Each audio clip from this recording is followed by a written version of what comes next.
Alright, so welcome back into another Dragon Ball Super card game video. Of course, this one is going to be exactly what the title says, are the new set 11 secret rares better than we think? And of course, before we begin, definitely check out all the links in the description below. If you want to purchase one for TCG player, if you want to follow on Twitch, join the Discord, all the other stuff. The most important thing is to get me to 5,000. I'm pretty close to it, and it's gonna be pretty soon here. Help me out if you aren't subscribed already. All right, let's just jump right into it with Vegito, Warrior from Another Dimension. This one is the black SCR. It is a 25k double striker no matter what. The permanent is probably the worst part of this card, in which it can attack if it has 3 or fewer markers on it. I think the idea behind it is that they don't want you to have a turn 1 double striker if you draw into it, which is another downside because this is a unsearchable SCR. You can't really search it from anywhere. You basically have to hope that you draw into it and then use the activate main +1 in order to build up those markers and for them to spend resources in order to try to kill it and prevent that 4. And if it did, it would be really nice for it to have again a 25k double striker turn 1 or 2, have a couple different markers and things like that. I think in my mind, probably doing this because I would say to probably turn 3. I think turn 3 is probably best, and then going into a 4th marker from there, maybe awakening on that turn, and then try to protect it with counters or something else. But really being a 25k unison is pretty strong in itself because again they have to commit those resources. The +1 is pretty nice because now you can get back things from your drop into your your energy area, and if you're playing anything that uses recursion, you can just get that stuff back into the drop area. Of course, if you didn't know, it says place X amount of cards in your energy area into your drop areas, and if you do, you place X amount from your drop area into your energy area into your rest mode. And of course, the X is basically just like you're paying 1 to 5 or whatever type of energy. You're paying 1 to whatever kind of, or 0 to whatever kind of amount of cards that you want for the activate main. And then the other effect is that you pay a red, blue, green, and a yellow in order to draw 3 cards, and it's a 40k triple attack or double strike that they can only use a counter skill 1 more time for the turn, as in negate, as in a counter play, or whatever it may be. But I think what really makes this card really not that great, even though it is strong if you do get it off, is the permanent, and as well as the fact that you have to wait until everything is aligned. If your opponent basically swings into this with a double striking Kai, it is basically useless until you get more markers for unison. And of course, you can only play 1, so you can't even place 1 underneath it in +1. So yeah, right. But because it is a turn 1 25k unison that gets basically 2 markers if you do a turn 1, I don't think they're really going to be swinging into it with their unawakened leader. They're really not going to do too much as far as their battle cards unless they have something overwhelm, like something that like the Bardock or the Goku, etc., that can swing into it and get some markers off of it without spending too much as far as the resources go. I do think it does allow creative play, things like the Androidd 21 that procs off her auto, things like the U7 Vegeta that works well with the Strength of Legends and all the other Universe 7's cards, things like Vegito, which now has more support with the stuff that came out of the special anniversary box, and then his permanent does say Goku and Vegeta gain the red, blue, and green colors, and you can always splash yellow into it, which we do have a lot of Vegeta and as well as Goku yellow cards, and now can use this later into the game or basically turn 4 and try to end the game with a triple attacking, double striking 40k. And of course, I don't know if this is going to be the secret of choice for AOD, but it is now an option because AOD does or can play a lot of different cards from the red Vegeta to Kai to Topo, etc., and just splash that in there. And then of course the Strength of Legends, you don't really need the U7 leaders, but it is a nice little addition if you're playing those cards as well. In my opinion, it does require a specified build, which all of these SCRs really do require specified builds, in my opinion.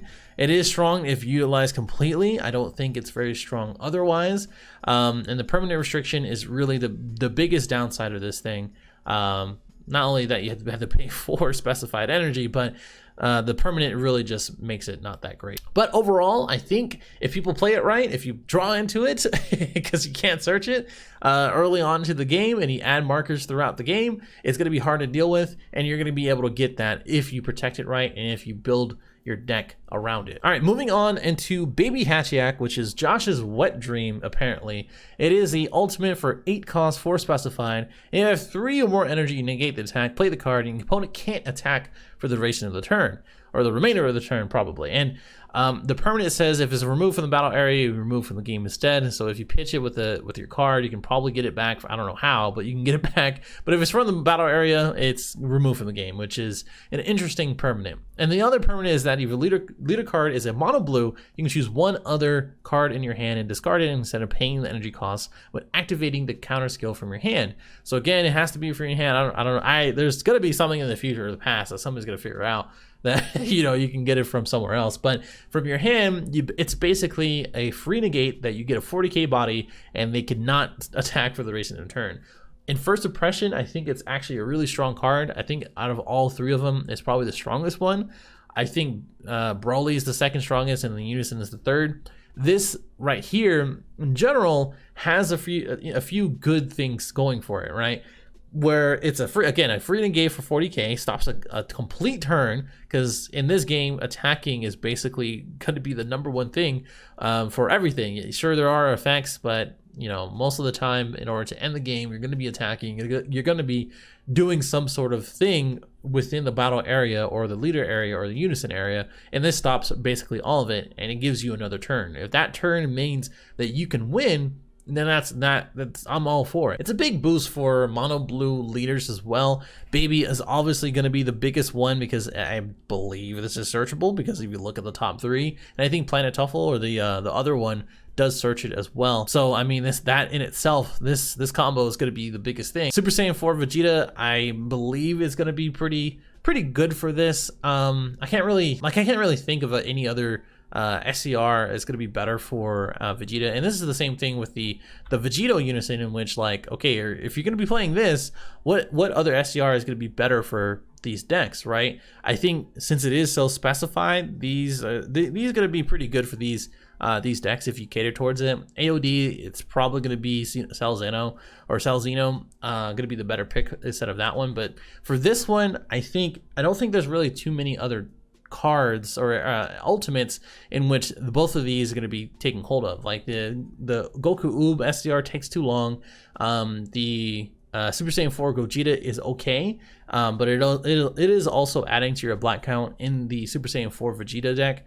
And sometimes it doesn't even end turns because it just has a bit of weird restrictions. I'm in between on that card. But stuff like Vegito and as well as Fuse Zamasu, I can kind of see it in those. Both of these can be control / mid-rangey. I think Fuse Zamasu can be pretty aggro / tempo. But really, Vegito, it kind of speaks out as far as this one goes, and I think is a pretty good boost for that. Now, the permanent restriction is to prevent recycling, as in, like, you have a negate. I don't know how. Again, I don't really know how. It has a baby tag. It's a blue card. I'm sure there is something for it to be recycled for. That is kind of a deterrent. And then the other thing is that it's next to useless outside of mono blue leaders, which I'm okay with. I don't think every leader needs this card.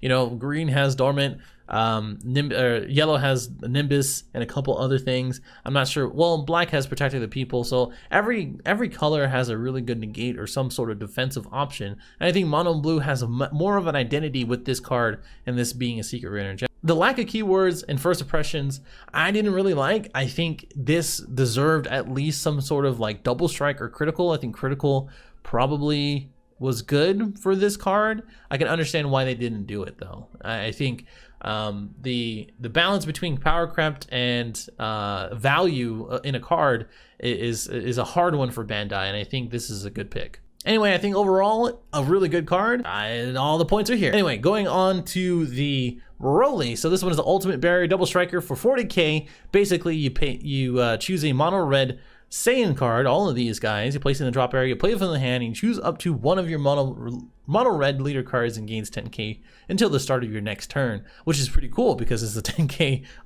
boost, which is just crazy.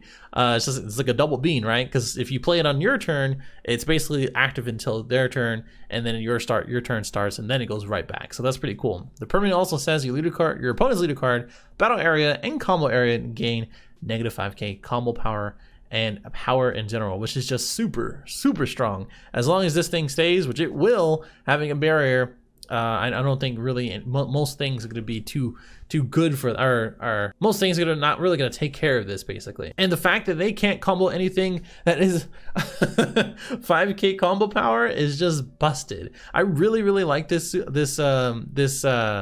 secret, and I'm glad it's catering towards, again, the new the new swap line for Broly. These 3 cards are, it makes sense because it's catering towards the old Gogeta BR stuff as well. The fact that it's free is awesome for great targets in general. It has great keywords being barrier and double striker. The permanent is amazing. The activate main is awesome. It is still restrictive as we get into the new sets. I'm sure we're gonna have more targets, and it's still very specified. You have to use basically the evolve line over here and basically get into the permanent requirements for this one, along with getting into all the swap line with this one. Overall, really awesome card. I love it. There's not much to say about it. I'm happy to hear your guys' thoughts on it. Now, here's the deal.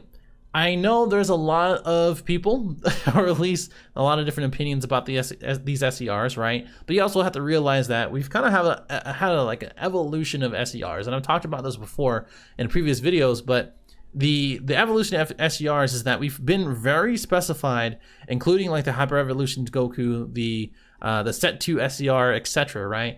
Very specified within an archetype, and boosting those archetypes over and over again. When it comes to the Broly line, comes to the AOD, comes to red green, blue yellow, red green or red yellow, and then blue green, and then slowly going into generic things in which you can basically play this guy in any green, red, green, yellow, multicolor, anything that plays the green and yellow stuff for free, which I think people are really like. When you release something like Cell Zeno and Black Smoke, you set the bar pretty high for future SCRs. When you take that bar back and make SCRs that are super strong for the given archetype, people are going to start saying things, and I don't think people are really realizing that that's not really the direction that Bandai wants. Bandai wants things that are strong within the archetype, so that way you play that archetype, right? And if it's strong enough, and if it's doing what it needs to do, then it will create value within those archetypes and those type of SCRs, meaning the ones that we just went over,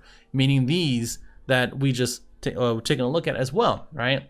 These may be generic over here, but I don't think that's what Bandai wants in the future. Either way, comment below. What do you think about these secret rares? What do you think about set 11? What decks do you want to see? Am I extra? Am I too much? Just get me to 5k, guys. I don't know what to tell you. I will see you in the next one.